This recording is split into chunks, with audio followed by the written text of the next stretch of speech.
Hi everyone, Calvin Goetz at Strategy Financial Group. Thanks again for checking out our YouTube page. Remember to like and subscribe for more content like this. Okay, today we're going to talk about IRA beneficiaries, and I'm going to throw some different terms out at you like required beginning date and eligible designated beneficiaries. So stick with me as I go through this content. When the IRS just released some new regulations regarding the Secure Act and how the Secure Act applies to IRA beneficiaries.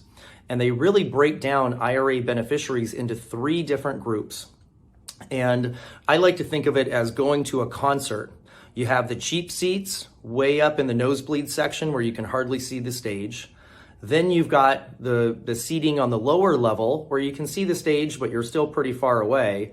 And then you've got the VIP area right up at the pit, and you can see, the sweat running down their face. So think of the IRA beneficiaries in these same different classifications. So let's break them down one by one. In the cheap seats are IRA beneficiaries like trusts that don't have see-through language, which means that the beneficiary must take the payout of the IRA over a 5-year period. So because they only get 5 years instead of potentially 10 years or a life stretch, we call those the cheap seats. Then you have the second class of beneficiaries. This is where most everybody is when people leave it to a child, and the child is allowed to stretch the money out for up to 10 years. It means they have a 10-year term of time where they can take the money out. But the IRS's new guidelines talk about whether or not the beneficiary needs to take out a minimum distribution every year. And that depends on whether or not the IRA owner died on or before their required beginning date. Now, that required beginning date is considered to be April 1st of the year after you turn age 72. So if you died before April 1st of the year in which you turn 72 and you leave your IRA to your child, for example, who's not a minor, then they have up to 10 years to take the money out. They have no minimum distributions, but all the money must come out by the end of the 10th year following the IRA owner's death.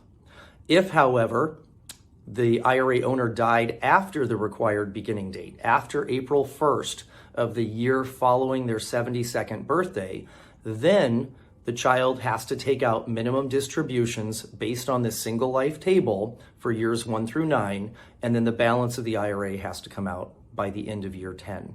So you can see there's some complexities and nuances here with this new released information from the IRS on the Secure Act.